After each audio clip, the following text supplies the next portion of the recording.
Hi everyone, this is Aman again, back here with another episode of Epiq Thursdays.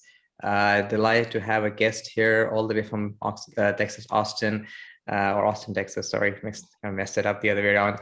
It's a bit early in the morning, or not too early in the morning, I guess. It's just past, I think, 11:30. So we'll talk all things to do with addiction-free lifestyles, dopamine resets, and holistic health in general. Ronnie is a true expert, and I'm delighted to have him here. But let me do a formal introduction before we dive into really the content for our program today. So again, as I said, very stoked to have Ronnie with us today. He is a leading expert in holistic health, natural nutrition, and human potential. He's been powerfully supporting entrepreneurs, athletes, performers, and executives to perform at their best in all levels, whether it's mental, whether it's emotional and physical. And he's been exploring the fringes of cutting health, in terms of health sciences and food-based nutrition, natural foods, veganism. He combines the self-mastery training, supplementation strategies, and a deep passion for helping everyone overcome their long-held emotional and mental blocks so they can really experience their life to the fullest, something I guess all of us are true to wanting to get to that stage in our pre and post-vaccinated worlds. But again, Ronnie, thanks very much for joining us this morning, your time. My pleasure. Thanks for having me. By the way, where are you? Well, I'm in Dubai, and that's where kind of Okay. yeah. So it's just I would say past 8:30 in the evening, so not too late here. But I mean, usually we do the shows a bit earlier in the evening, but I guess this was one of those things where we had to make sure the times work out with our guests as well. So no issues at all. But let's get cracking into this. I mean, Ronnie, tell me a bit more about what got you into this journey about helping others with holistic health and really addiction-free lifestyles. Yeah, great.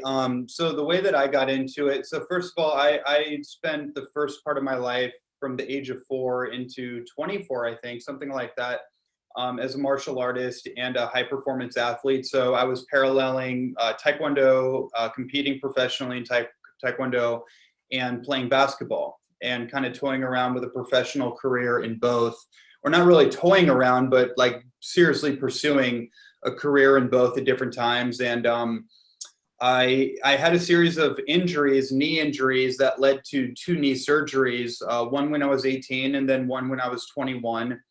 And that kind of opened my mind to the fact that I needed to take better care of my body. And that started as corrective rehabilitation and learning physiology and, going to university for a few years and learning how to learning the mechanics of the body outside of just sports performance, but how the body operates and how to repair and rehab injuries. So sports sciences, rehabilitation sciences, and then eventually what I got into was nutrition. And I didn't make that connection earlier on, but after my second knee surgery, it started to open up in my mind, and I just became aware that the processed pet food diet that I had been on, that most people are on, does not serve me as I get older. And it wasn't serving me from a sports performance perspective. And that's kind of what opened it up first. I wanted to perform better as an athlete. And then after the injuries, I got onto YouTube University when it was just getting started.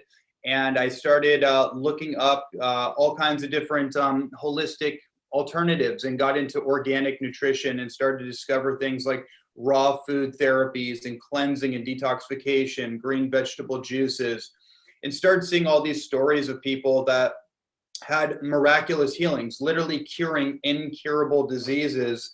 And this was a theme. I was hearing this like clockwork from people making videos. And that really opened up my eyes to a different path. And so I got into the raw food thing. And after 30 days of green vegetable juicing, cutting out the processed foods at the time, even cutting out cooked foods and animal foods, I healed my knees within 30 days. And that was a huge epiphany. It actually created a consciousness change. My consciousness, my attitude, my perspective on life completely shifted. And then something within me shifted, and I started to change my direction from being a professional athlete to becoming a professional speaker and wanting to be an author. And this gave me a message and a mission to give my voice to. And that started out in the raw food movement, the superfood movement, and that was about 12 years ago. And I had been touring around the country and doing retreats in different countries, on and off for all those years, writing books and just getting in front of people and just sharing that message. And then eventually the message started to evolve into more of a holistic framework. It started to evolve into, really understanding nutrition and organic food and supplementation and cleansing and detoxing, how important that is. But then it started to integrate developmental psychology, understanding how important it is that we develop a particular psychology that is based in it's based in like success, what you might consider like a success philosophy that we get from personal development, like Anthony Robbins and Jim Rohn and Les Brown. These were all the guys that I was really deep into, and all the oldies, the classics. And so I started to merge those two pieces together, the health of the body and the health of the mind. And then eventually that started to lead into understanding trauma. The molecules of emotion, if you will, that get deposited into the soft tissue of the body, literally into the organs, and create trauma or create emotional triggers or emotional instability. And then as I've gone through the years of just understanding the human condition, what is health really? Is health just the absence of disease as defined by the medical allopathic Newtonian materialistic model of reality? Or is it something else? And that became my inquiry. That became really my pursuit. And, all these years later, it's led to this kind of integration of really health being not just the absence of the disease, but health being this vitalistic sensation, or this inexhaustible energy that we can tap into at any time, or that we live with, that actually protects us from the possibility of disease, which that's a fun topic to talk to, how to never ever get sick ever again under any circumstances whatsoever. That's a fun one to talk about. Absolutely. Yeah. That's basically kind of the summation of the last 12 years. Nice. Well, it's interesting when you spoke of your experience with martial arts, because I've also been, a martial artist for the longest time that I can think of, and gratefully I've had injuries. And as I'm getting a bit younger with age, as they say, I'm kind of discovering that my body is kind of getting slightly more fragile. And in a way as well, like you've said, you kind of try to find ways to help recover faster, or you kind of get your body the fuel it needs when you're on the stage. And how can you ensure that you're always focused and sharp? And also, like, professionally speaking, as an entrepreneur, trying to find, how I can perform even sometimes when I don't feel I've had enough sleep. How can I stay sharp and focused, make sure all the sort of cylinders are firing? So, and I'm curious, when you've gone through this experience, you've an interesting link with the element of emotional triggers and trauma is, you've used this phrase, which I find quite intriguing, is, living the addiction-free lifestyle. Because typically when people say addictions, they like think of the typical things of, say drugs, sex, or alcohol. But I guess you've taken it a bit more broader and holistic as well, right? So I'm kind of curious to understand, when you say addiction-free lifestyle, what are you actually saying there? Okay, that's a great question. Okay, yeah. So my mission is actually to not just to redefine, but to recontextualize this word addiction. It became very clear to me over the last year, and I've been studying drug addictions and pharmaceutical addictions and these kind of things for many years. I have like 5 of my books over the years sitting on my shelf, and I was kind of going through one of the older ones in 2012 or 2013, and there's a whole chapter on drug addiction. I was like, whoa. I was like, you forget about these things. I was like, whoa, I was like really onto this back then. And so, but it just became really clear to me in 2020, especially, that we have become an addicted culture. Like consumerism is another word for addiction, and especially to technology, this technocentric, technocratic world that we're in with smartphones and social media, and tapping into this virtual alternative reality of scrolling and the whole thing.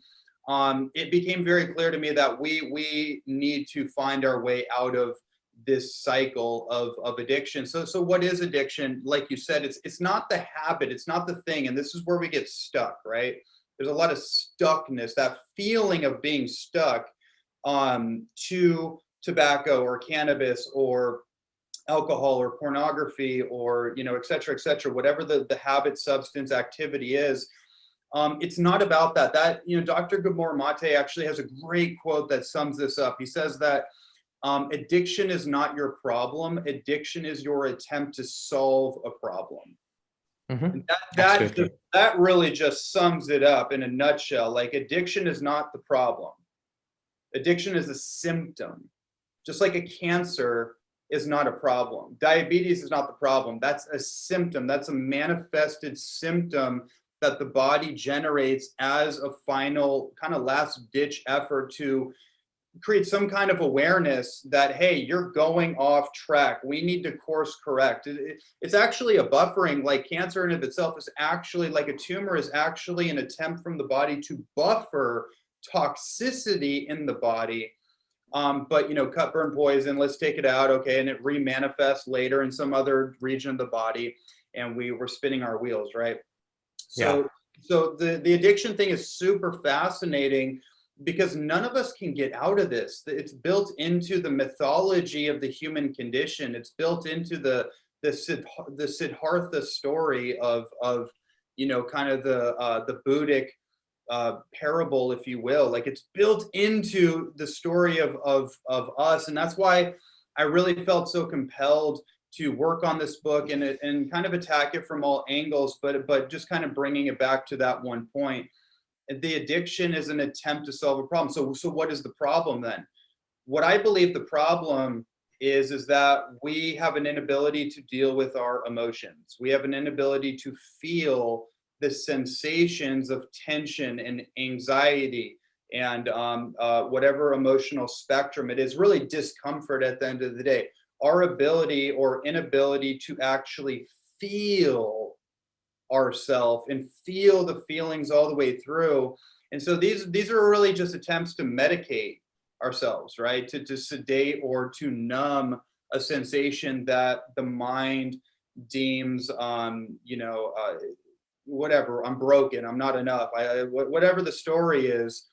And so we get stuck in these samsara, these wheel of suffering loops, and it's an attempt to deal with the suffering itself. Well, it's interesting. I mean, I think maybe if I was to take it another level, I mean, sometimes it's the inability to process those emotions, and sometimes it's also a desire not to want to process them, even if you know how to process them, right? But that's like that deliberate desire to not kind of get to that. It's like, all progress begins by facing the true brutal facts, right? And sometimes people are not willing to kind of look at themselves in the mirror so they can actually get to that other side and deal with the source of whatever that issue is. So I think that's another piece, and you kind of connect with the psychological aspects as well, right? That we can think whatever we can, if we know what the issue is, but we don't want to deal with it. So we can get to everything. And like you referred, when you look at flow cycles as well, people get to the stage of struggle, and then just before they're about to get into that release stage, they decide to kind of step back. They look at their phone, they kind of do something else, because that, it's like much more easier to walk away from that situation. As you nailed it, dude. That was perfect. It's like, it's a very weird thing, right? It's a weird thing that we see in the personal development world. It's a weird thing that we just see in life in general, which is like, okay, I know what to do, but why do I not do what I know to do? This is the theme that it's some weird addiction to mediocrity or something. I mean, that's a whole thing we could unpack, but it's the way that I explain it is like, it's like a tug of war between the higher self and the lower self, between karma and dharma, from that perspective, which I think is actually one of the best explanations for the addiction phenomenon. Is like, okay, karma is just whatever your belief around that is. The addiction itself is the karma. It's the repeated habit. It's the cycle of self-destructivity. And then there's the dharma, which is actually what and who I actually am, my authentic self. And there's like some sort of tension between the two until there's an actual integration between the two, right? And then we can live a life of purpose. And you have so many people, myself included at a time, who bought into this idea of like, well, I just got to go find my purpose. I got to go find myself, and wherever I go, there I am. That's the way that I experience it. I have experienced it like it's a tension, it's a tug of war kind of sensation.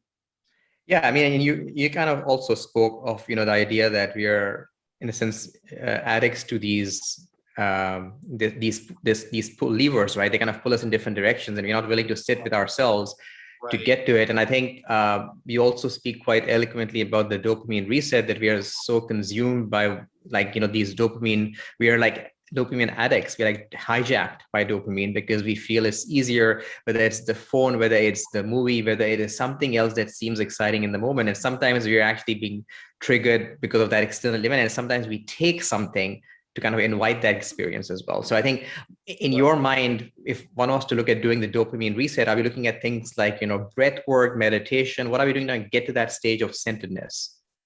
Great. Thanks for putting in that direction. It's all of it. It's actually a lifestyle. So that's why the book is called The Addiction-Free Lifestyle, not the addiction-free diet or the addiction-free cleanse or even the dopamine detox. It's the dopamine reset, reboot, recovery method. And it's a three-prong approach, right? It's like there's a reset, which is the withdrawal. So I actually have to reset my brain waves, dopamine receptors, the all that, the actual hardware system. And then there's a rebooting, just like if you think of your CPU, your CPU processor, right? This brain, nervous system, this whole complex is like an operating system. It's the most incredible technology Mhm.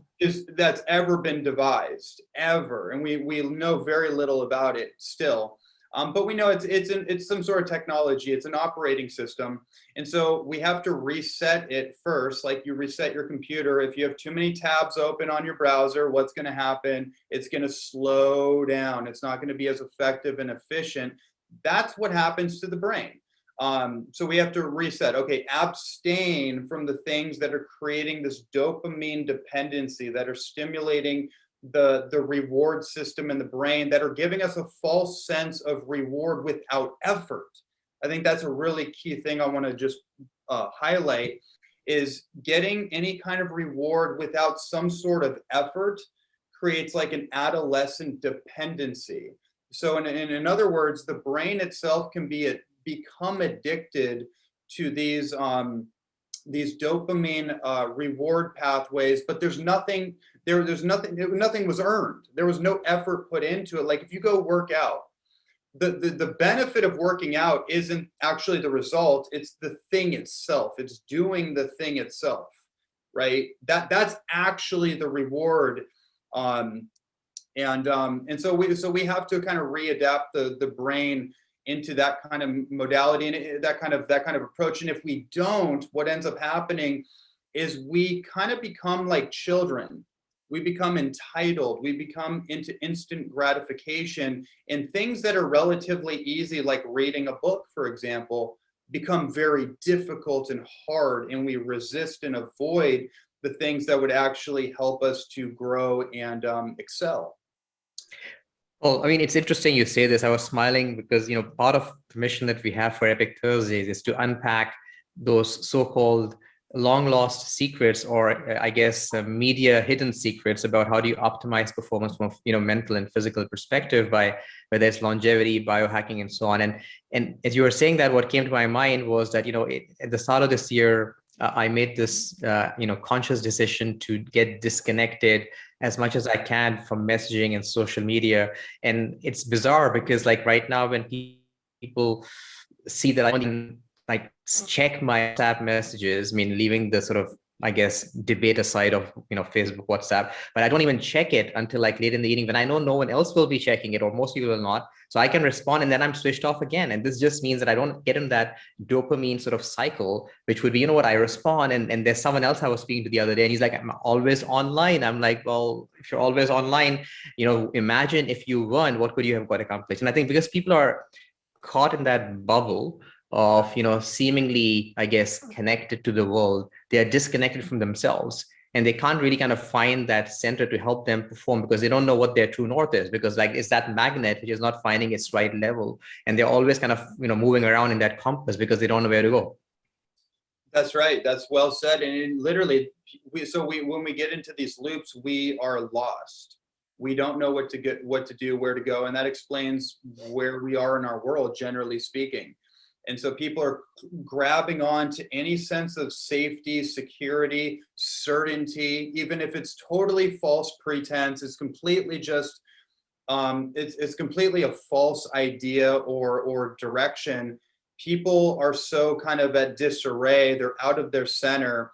They're needing to reset and reboot their operating system. And you know, so we're reaching out like children, reaching out for anything we can. Just pop in the rattle, pop in the whatever, like just like chew on this, just so you can feel better in this moment. Take the vaccine, whatever it is. Wear your mask, like whatever. Like that, it's just that's how I kind of perceive it. But then I just want to mention the third part in this process. You have the reset, the reboot. That's like the withdrawal. Then now you start to come back to baseline. You start to feel normal again, like a normal human being. And then the third part is the most important part. I call it recovery. We might use the word integration. I look at it from this perspective, which is like the actual integration or healing or recovery process is it's actually it's recovering a part of ourself that had been lost in our childhood. And so this is where the trauma wound aspect comes in, the core wound aspect, because all of us have some sort of core wound in our template, whether it's epigenetically from our family, our bloodline, our culture, or more accurately, just from being part of humanity itself. There's some kind of wounding that has occurred, and I think this is archetypal inside of us. You know, this is kind of built into the psyche of humanity. And so unless we go back through wherever because the addictions are just a compensation to actually mask that pain, right? And it's usually somewhere in our childhood. So for me, the recovery comes after being able to feel our way through the reset and reboot, and then to reintegrate that piece of us that was lost, the innocence that was lost, whatever, and the mad scramble of growing up and getting into the world and trying to be something. And once somebody has done that, they mature. They actually become like an actual adult. That's kind of how I look at the whole process. Well, I mean, it's a great segue as I think of this right now. When you talk of recovery, that as people are now getting, you know, vaccinated and they're feeling more safer, you know, psychologically or, you know, medically speaking, that what's the recovery? I mean, is it that they done those first two steps that you mentioned, for example, right, that have allowed them to get back to baseline, or have they simply kind of stayed stuttering in that sort of cloud, waiting for getting back into motion again without doing that, you know, homework that's needed? I mean, in your perspective, you know, if for those listeners now or later on this program, what would be some good guidance for them to get into a state of active recovery and kind of be ready to sort of, I guess, live into a post-vaccinated, post-pandemic world versus a world which is going to continue, as you can be, you know, I guess, recognize there'll be the fear mongers who will continue to kind of try to command an audience because they will say, or the hypocrisy, you know, trying to figure out, you know, the conspiracy theories over here as well. So, you know, in your mind, you know, what do you feel the entrepreneurs, the change makers, the homemakers, the students, like, what should they be looking at? You know, 3 to 5 things that will help them stay centered yet feel that they are in control and are purposeful. Okay, that's an amazing question. Okay, well, I think for me, the most direct path is everybody has to go through some kind of dopamine reset process. And why I landed on this is because none of us can get around this. There's actually no bypass, there's no biohack, there's no shortcut to this particular aspect, that our brains have become neuro-linked, neurologically wired to these digital devices. To, you know, in the entrepreneurial world, what's the biggest driver in the morning? It's coffee, right? Coffee is a powerful central nervous system stimulant, and it doesn't really open the heart or the empathy receptors. It kind of puts you into this myopic kind of linear zone to get things done. And then it creates a neuro association, like, okay, coffee, get things done. There's this association, but that actually has pretty detrimental effects on one's brain over time, in my opinion, at least more than not. Some people have a metabolism that they do okay with it. That not being the case for most people I talk to. So what I'm saying with that is that we first have to go through some kind of dopamine reset process, whether small or large, to start to get our brains back, get our nervous system back to a place where we can sense things, we can feel things. And then once we're able to be more sensible, we start to make more sensible decisions, and we can see and perceive reality more accurately. That's number one. Beyond that, yeah, like this post-vaccinated world, I mean, really it's been a progression in my perspective, as I've been studying this for almost the last 10 years, especially since my friend Dale Bigtree's documentary Vax came out 5-6 years ago, or whatever it was.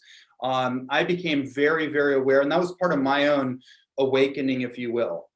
Like that really, really catalyzed a brand new perspective and made me realize that there was a very real agenda that was taking place on the planet. And now we're just seeing kind of the unearthing. We're seeing like nothing is hidden anymore. It's all out there in the open. Feels very biblical in a lot of ways. And we're having to make some really necessary decisions about what trajectory or timeline do we position ourselves on? Are we going to go down the fear, doom, gloom road, which always leads to disease, right? So there's a train going off a cliff. That's where that's going. And then there's another track, which is fear and courage and love and community and compassion and organic and biodynamic and real. So one's synthetic, the other's real. And I think that's a choice that every one of us has to make in our own lives. Which direction are we going to commit ourselves to? Because I don't think there's a gray zone anymore. I don't think there's any wiggle room for kind of like dabbling in this, dabbling in that. We have to make a decision. And I say that as a general statement, because I don't know what decisions people have to make in their life, but I do know the key to overcoming addiction is that it's a decision that we make in the moment. And it's probably a decision you have to make over and over and over until you get onto the other end. It's like what you said, like being actually willing to look yourself in the mirror and do that. So that's there's probably other things I could say, but I think once someone has the courage to make a decision, then the practical things can come into play. But we can't talk about the supplements and the tools and the biohacks unless we get to that place where somebody actually decides what they want, where they want to go, and what kind of person they want to be. After that, the universe starts to line things up in pretty astonishing ways. Yeah, I mean, it's interesting when you say that, right? I mean, the binary has to make a choice. I mean, we're living in a world of polarities, and everyone feels to feel that within these polarities, and then you got these different singularities that are kind of combining in, as one of my mentors, that there's an intertingularity happening, right? Everyone seems to feel that they've got the answer, that like the self-evident righteous truths, right? That, okay, I am the savior, or my viewpoint is the sort of the one that prevails. But I hear you, right? So it's getting that base camp sorted and making sure that we are centered before we start applying these external pieces to it, whether it's biohacks, supplements, et cetera, because those are easier. Those can be purchased, right? Whereas the other one has to be internally kind of set up. Absolutely. That's interesting what you just said. They can be purchased, and it still triggers the same centers in the brain that addictions do. So it's kind of like rearranging the furniture, right? And then like feeling good because like now it looks different, you feel accomplished, but did anything actually really just happen? Maybe not. It's all the sort of I guess the massage, the facade, and like all of us are brilliant masters at that. But no, look, this is wonderful. I mean, what I guess keeping in mind we're almost out of time, I'd love to maybe have a few sound bites of you that for those who feel or who have the courage to kind of make these decisions, what would you suggest as maybe one or two or three practical steps they can start doing either tomorrow or next week or in the next month that can help them progress on this journey? Because at the end of the day, what I'd like them to feel, and I do in all of my shows, that I want people to not get sometimes, I guess, scared by all the sort of either geekiness that someone may have or the sort of intellectualization. But I want to say, fine, there is theory behind this. We aren't making it up, but here are some practical next steps so you can get into motion. Okay, brilliant. Okay, so number 1 liter of water every single morning when you wake up. Like, I've been promoting that for 10 years. That's actually one of the most important things to do out of everything, is to get hydrated in the morning with the absolute best quality water you can find. I'm preferential to spring water. That's a whole other topic. But the best quality water you can find, probably putting in like 1/4 teaspoon of sea salt into the water so your adrenals get powered on. And so there's that. And then I would say having some sort of meditation breath work practice, right? Because when you wake up in the morning, you're coming out of the astral realm. You have to prime your body. Most of us just pop up, we get up, we get going. Like, the body and the nervous system have to start to slowly come online. And so that's where, like, when I'm laying in bed, one of the things I tell people is, before you get up or check anything and you start to open your eyes, just lay there, linger in bed, maybe put your hand on your heart and just take 10 deep diaphragmatic breaths. And so you can prime your body, but you can also sense what's alive in my body right now. Before I go and get distracted by the day and numb myself out, let me actually feel what's alive in my body. Oh, wow, there's something there. Oh, I'm feeling anxious. I'm feeling tension. Okay. Instead of just reacting and like, oh, I got to go do this and this, just feel it. Like, breathe into that spot in your body and just breathe it until you can come into a place of balance. And that right there can change someone's entire day. It could change somebody's entire life, especially if they've been suffering from some kind of, psychological issue or depression, or they're having a hard time in their life and nothing outside of them is really working very well. Anxiety, that particular practice can save people so much time and wasted energy. So there's that. Get your diet right, get your nutrition strategy right. And the basic thing I'll say about that is you have to know what food groups work for you. So if you have an allergic reaction to anything that creates systemic inflammation, digestive inflammation, anything like that, then you got to get off those things right away. The top 5 food allergies are wheat, dairy, corn, soy, and refined sugar. Then you have sub allergies and things like that. The organic corn chips, like all that kind of stuff. Like you have to make a assertive effort to actually remove those things, because we can become addicted to foods that we actually have an immune reaction to. And so if that's the case, then we're going to get that little dopamine stimulation, but we're going to get this digestive issue that is actually wreaking havoc on our brain and our feeling state. So you got to be able to assess, okay, what food groups do I do good with? Do I do better with higher fat, low moderate protein, like higher carbs, whatever that is? Like, just assess that for yourself and dial that in, because that will be the ultimate game changer for your energy levels. And then the last thing I'll say is sleep. And these are all things that a million different people have said, right? And I'm talking from the perspective of what's going to actually help people overcome addiction as well. Getting sleep, making sleep your priority. When you go to sleep, at least take an hour, at least an hour. Shut off technology the best you can. Go into your room, dim out or darken out all the lights, do your hygiene, lay in bed, and then do those 10 breaths. And slowly prime your body into the ritual of sleep the best you can with whatever you got going on, and make that a priority because sleep overall is the most important thing. The body and the brain have to have good quality sleep. Otherwise, you can't reset properly. Amazing. I think these are brilliant tips. And as you said, it's all those things that we know we should be doing that, but somehow we get, I guess, covered with these filters and clouds and get distracted in the distraction-full life that we live in.